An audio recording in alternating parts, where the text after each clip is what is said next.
In the almost complete darkness of the 27th of February 1942, 120 men from the newly formed Parachute Regiment jumped from their planes over Normandy and landed quietly on a snow-covered field.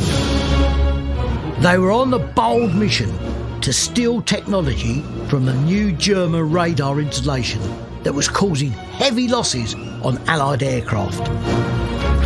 The risk of the total loss of Frost's company is in some ways reflective of the kind of desperate situation that the nation was in. But the stakes were higher than that. The war was going very badly. Churchill desperately needed some good news to bolster the country's morale. If this German threat hadn't have been countered by this raid, the war could have ended very differently. This is the story of 7 of the men that took part in that sensational operation. Sadly, not all of them would make it out unharmed. They were the Night Raiders of Normandy.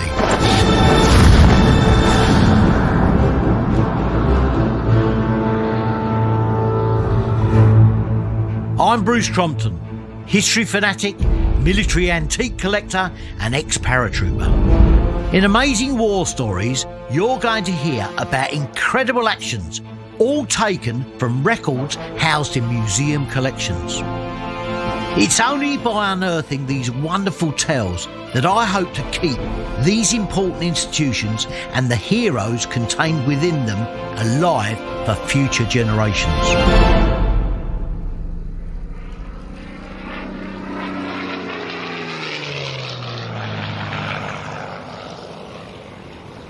On the 5th of December 1941, on a wind-swept cliff in Normandy, France, a small black radar dish detected an inbound aircraft. The German operators passed on the details to Luftwaffe Command at Le Havre. This was the second time in as many days that a plane had buzzed the installation. The aircraft was a Spitfire, flown by Flight Lieutenant Tony Hill, but it was a plane with a difference. On board, in addition to the usual 8 Browning machine guns, were 3 high-resolution cameras, 2 on the wings and 1 in the fuselage. He had bravely come back for another attempt at reconnaissance photographs of the Nazi installation. His pictures from the previous day had missed what he had fleetingly seen with his own eyes, a large black bowl on a stand in a pit. He was determined not to blow it a second time, and the weather was perfect. He flew down even closer to the target and fired off several frames. When he returned to England later that day, the astonishing photographs he had taken set in motion one of the greatest and most daring raids of the Second World War. You can see his pictures on our Amazing War Stories Facebook page or Instagram site. Anyway, the Allied planners believed that the operation, if successful, could literally save hundreds of thousands of lives and shorten the war. Not only that, Churchill thought it would also silence the detractors of the newly formed Parachute Brigade.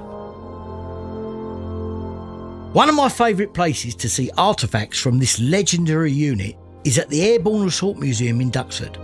As well as telling the story of the Airborne forces, it also houses the Parachute Regiment's historical collection.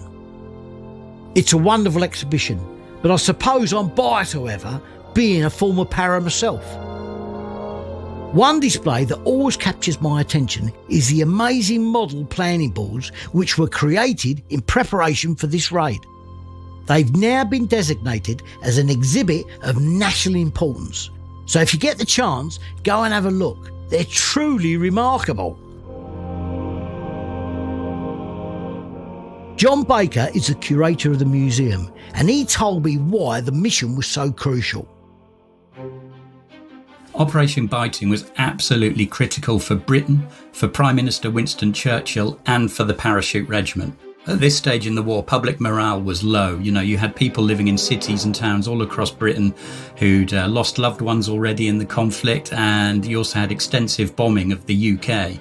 And quite rightly, many people in the country were saying, when is the fight going to be taken to the enemy? So Churchill needed a success. The operation came about as the result of one clever man's thinking, a scientist called Dr. Reginald Jones. He realised the Germans must have developed a superior radar. It was Jones who persuaded the RAF to take the reconnaissance photos, which led directly to the planning of this operation. And thank goodness he did, because those photographs would prove his suspicions right. But now, however, he needed to know how this new technology worked. He had to get his hands on it. This small radar sat on top of a well-defended cliff behind enemy lines. The only way to get to it would be from the air, and so it was an ideal mission to test the services of a newly created military unit. The 1st Parachute Brigade, part of the 1st Airborne Division, had been formed just 6 weeks earlier. They had yet to see action, and their men, mostly volunteers, were largely untested in combat. It would be an ambitious first assignment for this unloved unit. Many in the corridors of power thought the parachute forces were a folly, a drain on vital war resources. However, Churchill was determined. The stakes couldn't be higher. Failure would not only jeopardise the future of the new regiment, but also the Prime Minister himself.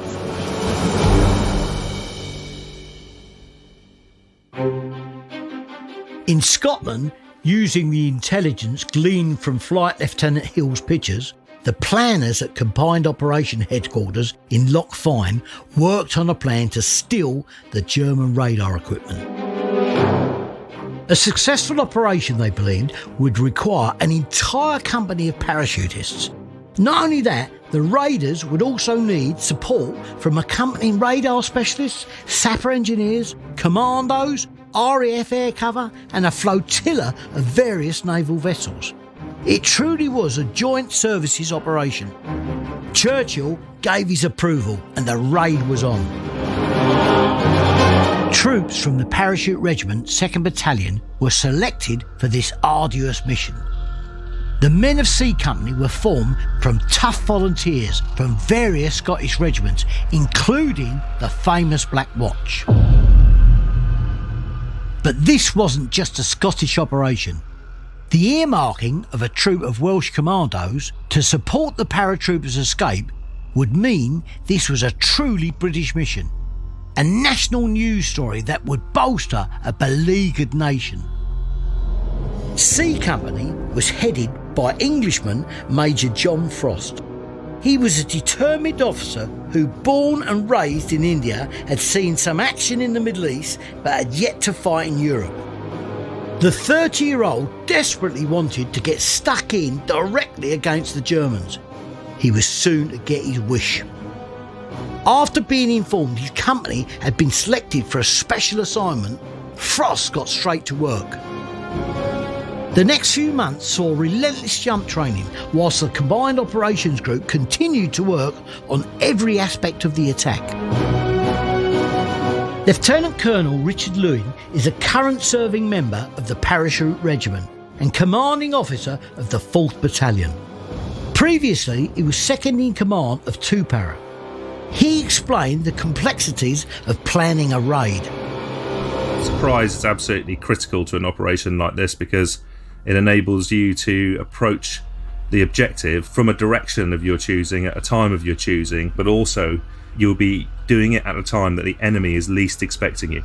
The joint planners would have considered 3 main phases: the infiltration or insertion by parachute, how you get the troops in, the action on the objective, how they're going to move across the ground and steal the radar equipment, and then the 3rd phase would have been the extraction or the exfil, and this is where the Navy comes into play to take Frost Company off the beach and critically get the radar equipment back to the UK.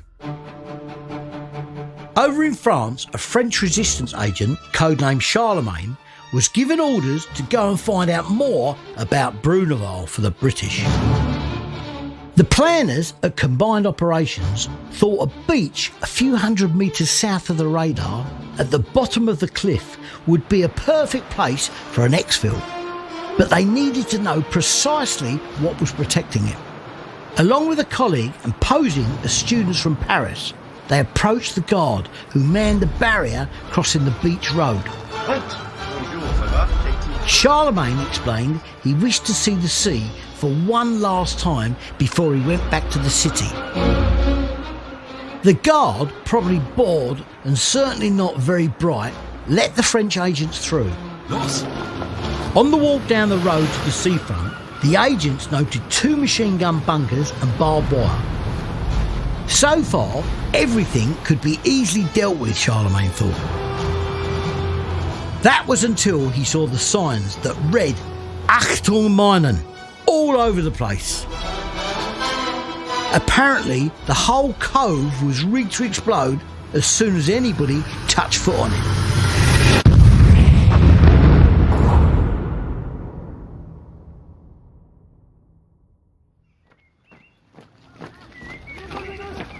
Back in the UK, Major Frost and his men were hard at work. Not only had they been jump training, but they're also learning how to embark on landing craft with the Royal Navy. The RAF had also been hard at it. This was the largest airborne drop they had ever undertaken, and their pilots did multiple practice runs dropping dummy parachutes on various different targets. Unfortunately for all groups, poor weather had meant mission training was behind schedule. However, there could be no delay. The allocation of this many resources and the risk of the Germans discovering the plan meant it had to happen in just 4 weeks. The operation was at once seemingly simple, but also had a lot of moving parts, each of which had to work like clockwork if the mission was to succeed. The attack force would be divided into 5 units: Nelson, Hardy, Drake, Jellicoe and Rodney, each named after a famous British admiral. Company Commander Major Frost would head up the unit Hardy, the first of 3 10-man assault teams that would attack near the vicinity of the radar. Alongside him would be Company Sergeant Major Jerry Strachan, an archetypal Scotsman and a no-nonsense soldier who could put the fear of God in any man. The pair of them would lead an assault on a cliff-top villa positioned next to the radar station.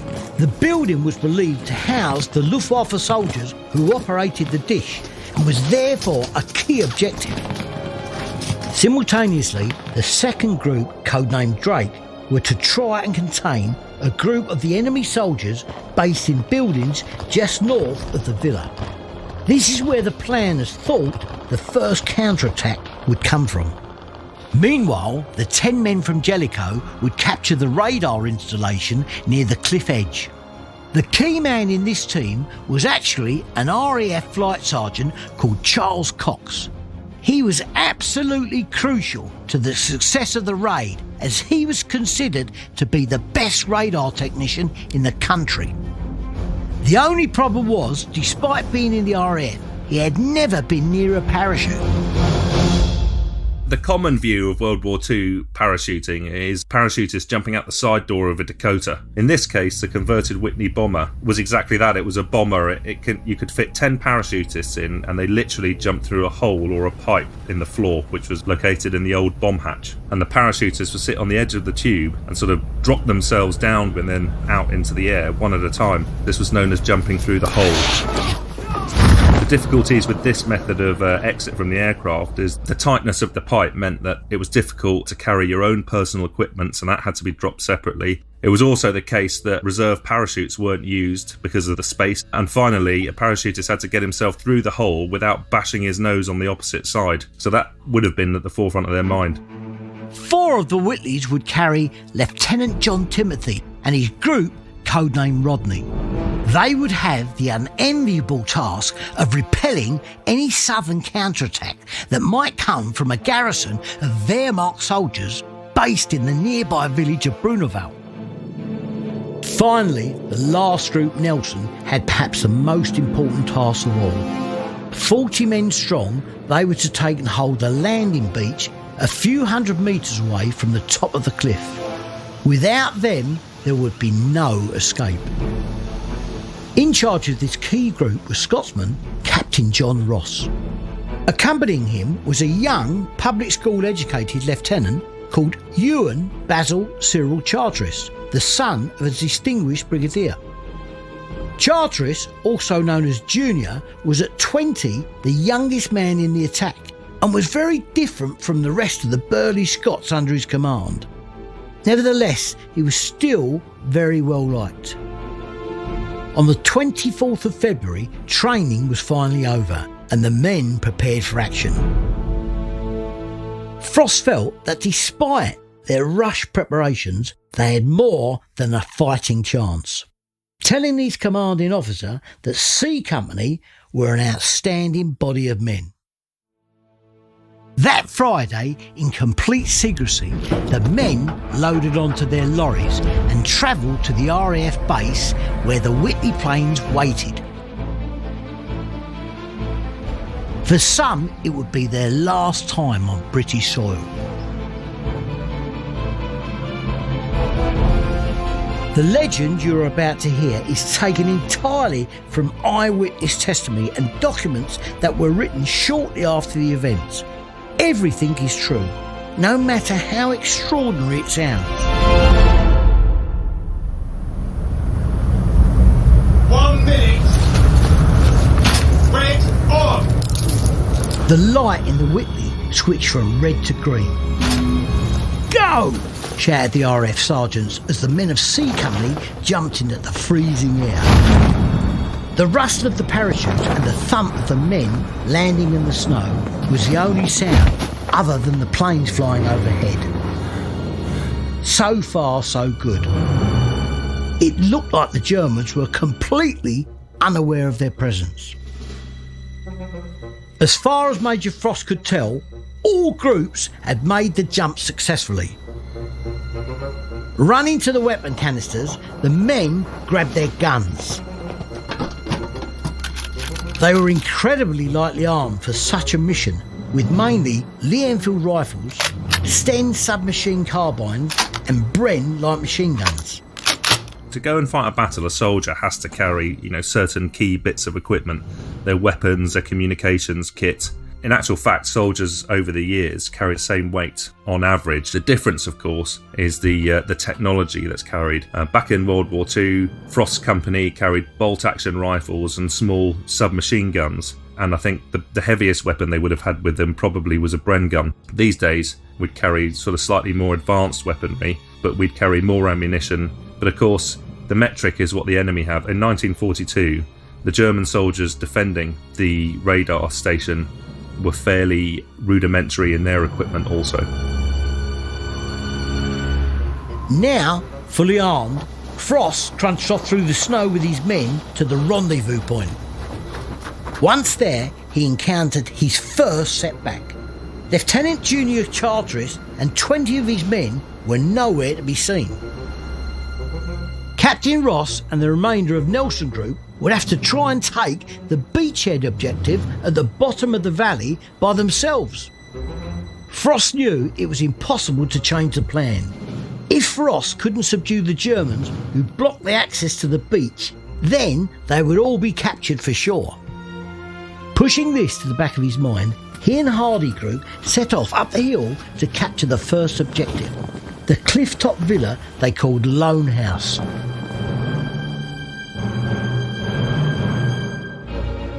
As per the plan, Drake team went to protect the northern perimeter from counterattack, and the final team, Jellicoe, ran towards the radar. The silence was disconcerting. Frost thought the Germans would be all over them by now. Clearly, they'd been caught totally unaware. But the reality was very different. The Germans had been watching their approach on the radar and were already gathering their forces. Schneller, schneller, beeilt euch! The Wehrmacht soldier in charge of the beach defences had been radioed. The enemy had guessed the seafront was probably going to be used as an exfil point by the British raiders. The defenders began quickly reorganising the machine gun nest to point towards the north, the direction the escaping paratroopers would probably descend from. Meanwhile, Charteris and the missing 20 men from Nelson Group had been accidentally dropped 2 miles away into a different valley. He had no idea where they were or which direction they should go in. Sending a couple of men to scout around, they came back to confirm his suspicions. They had ended up south of Bruneval village. They needed to head north in double time to help Ross secure the beach. The fastest way to do that was to run down the road that passed through the hamlet. It was a good plan, apart from the fact that there was a garrison of German soldiers occupying it. Charteris felt they didn't have a choice, and his men set off at a jog towards the small town. 2 miles to the northwest, however, all the teams were in position and were waiting for Frost's signal. 4 blasts on a whistle. He walked calmly to the door of the French villa. It was wide open. Blowing his whistle hard, his men sprang into action. Company Sergeant Major Strachan threw a couple of grenades down the stairs into the basement and sprayed the room with his Sten. But nobody was there. Over at the radar pit, a lone sentry challenged Jellicoe's leader, Halt! Lieutenant Young, who in turn quickly dispatched him. His men cleared the rest of the emplacement and then called in the radar expert Cox and his sappers. Enemy soldiers scattered everywhere, terrified by the assault. Young managed to capture one and dragged him towards Frost, who had an interpreter with him. Come on. Suddenly, enemy shooting rang out from the nearby villa. A German was firing from one of the windows towards the advancing sappers. Strachan rushed upstairs and emptied his magazine. Things were now beginning to heat up, and as predicted, the enemy guards based in the north buildings opened fire.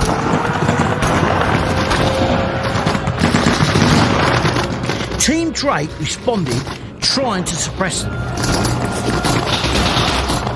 Back at the house, Frost was glad to have a prisoner and started to interrogate him.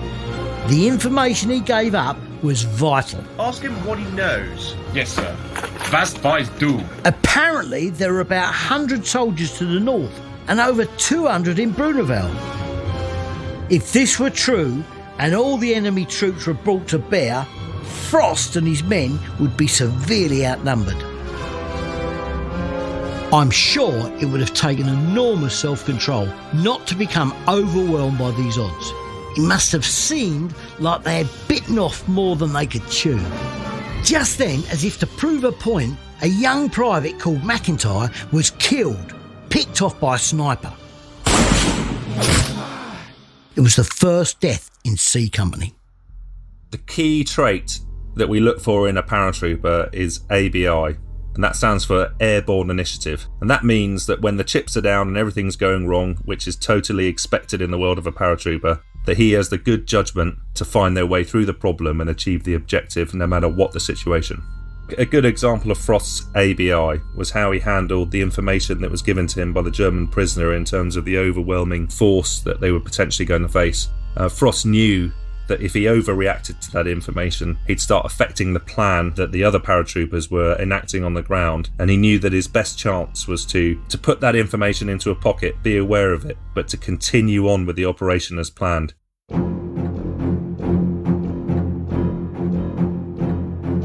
A mile to the southeast, however, in Bruneval, Charteris and the rest of his men from Nelson were unbelievably running through the village in which the enemy infantry company was garrisoned. This seemingly insane gamble was helped by the darkness and the snow deadening their footsteps. Suddenly, up ahead, some Germans appeared. The team ducked behind a line of houses and continued their jog towards the beach. Their marked soldier, confused in the darkness, thought that the British were his own men, running to the battle, and so he fell in with them. It was an unfortunate mistake, and the last he would make, as he was permanently removed with the aid of a commando dagger. But at the beachhead, without Charteris and his men, Ross and the rest of Nelson had quickly become pinned down. Up the hill from Ross, by the radar dish, Cox and his engineering team were struggling to get at the German technology. His screwdriver wasn't quite long enough to reach some of the depressed bolts, so they had to resort to brute force. Not only that, it was hard to see, so the sappers started to use flashlights, but this meant they then became an easy target for German snipers. Turn that bleeding light off, we're setting ducks here! It must have seemed to Frost that the plan was beginning to unravel.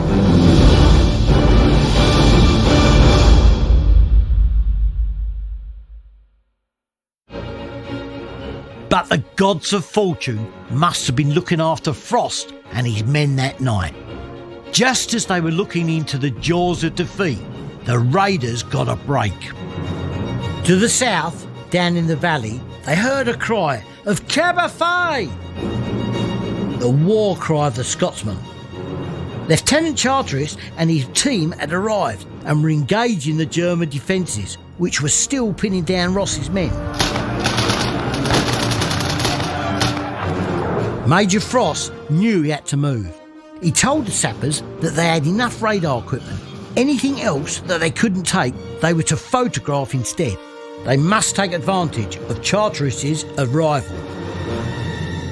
The teams of Drake, Jellicoe and Hardy began a hasty withdrawal towards the steep slope which led to the beach.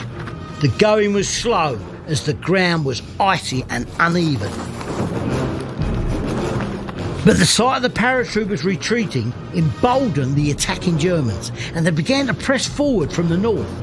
Frost's men were now in danger of being caught in a vice between enemy defenders. Then another blow. An MG-42 rang out from the high ground to the south. The legendary Scottish CSM Jerry Strachan crumpled over. He'd been hit in the stomach. Lieutenant Colonel Lewin explains why this was a key moment. So in any company in the British Army, the company sergeant major is a major figurehead. He's often the man that the soldiers want to be because he's the senior soldier, he's got the experience. When Strachan got hit, it would definitely have had an effect across the company. In the British Army, we train for these eventualities. We expect people in key appointments to be wounded or killed. So what would have happened is he would have been looked after as a casualty, but another member of the company would have stepped up and taken his place. Strachan was given morphine and dragged out of the way. Behind them, the Germans had now taken the house. The situation was beginning to look desperate. Major Frost turned back with his group and engaged the enemy's rear guard assault. After a brief firefight, the inexperienced German troops fell back from the savage and unexpected counterattack. The whole of C Company were fighting like caged animals. They had to smash their way out, and their tenacity and ferocity was starting to pay dividends.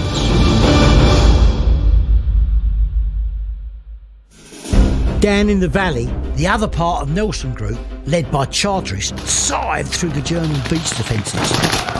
Running down the middle of the road, this new onslaught from an unexpected quarter caused the enemy to scatter.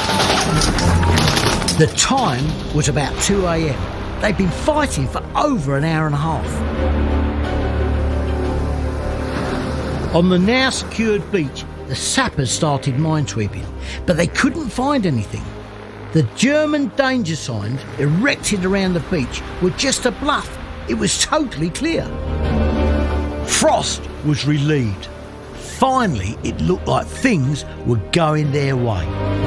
But when he got to the shore, the landing craft were nowhere to be seen.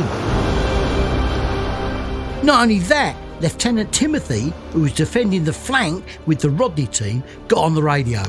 Headlights from the direction of the town were approaching. The German counterattack was now fully underway. Okay, chaps, it looks like we've got company.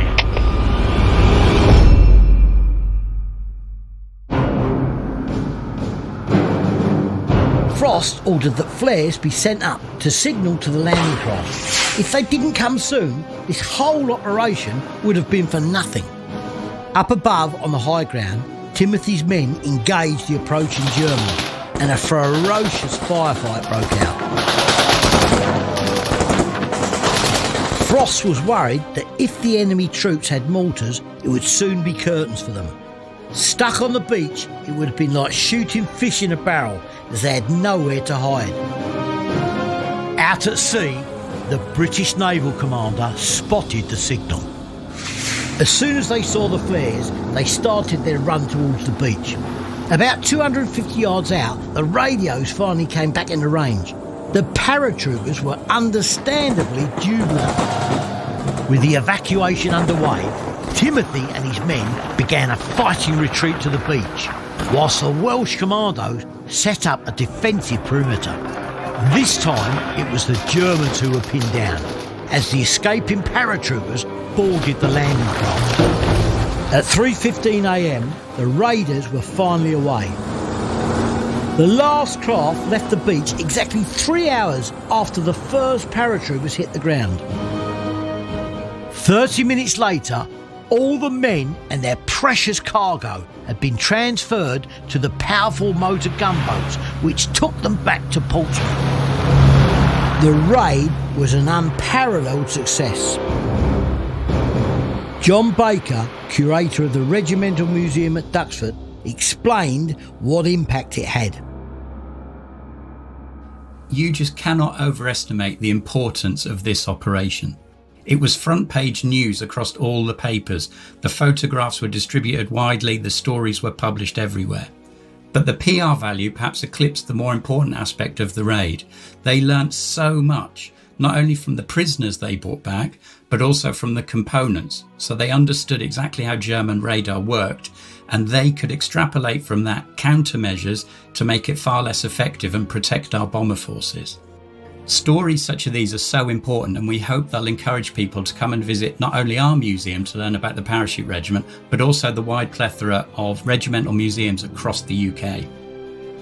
Thankfully for the Paras, the casualty list on this mission was low, although sadly 2 were killed, and 4 more were missing, captured in the chaos of the escape. Major Johnny Frost survived and went on to command the 2nd Parachute Battalion in North Africa, Sicily, Italy and finally Arnhem.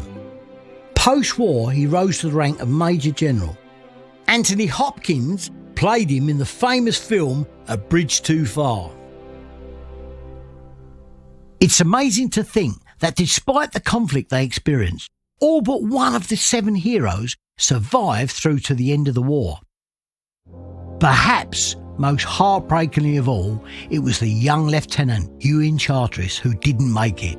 It's a cruel irony that the man who arguably saved all the night raiders when he took the beachhead was killed in Africa just 7 months later. We also mustn't forget about the French resistance heroes who provided the intelligence for this raid. The French agent Charlemagne was sadly captured, tortured and executed shortly afterwards. His real name was Charles Chauveau. A last word from Lieutenant Colonel Lewin. This battle honour is so important to our regiment that C Company and 2 Para is still called Bruneval Company today. When I think about it now, if fighting hadn't have been successful, there is a decent chance, I would suggest, that the Parachute Regiment wouldn't exist as it does today, and I wouldn't be sitting here talking to you wearing the cap badge that I'm so very proud of. If you want to find out more about this operation and the many others the Parachute Regiment took part in, then please do visit the museum in Duxford. You can find a link in our show notes. I really want to help museums, both big and small, in these difficult times. They've taken a financial battering, and I'm worried that if we're not careful, the important stories they hold will become locked away from the public forever. Please take the time to rate this podcast, as it helps it to be found by other listeners. One final thing, a word of thanks to the people, museums and organisations who, free of charge, gave up their time to help me tell this story. This episode of Amazing War Stories was researched, written and produced by Ed Sayer. The executive producer is Paul Wooding and the associate producer is Lois Crompton. Sound design and 3D mastering is by Vaudeville Sound and music is by Extreme Music.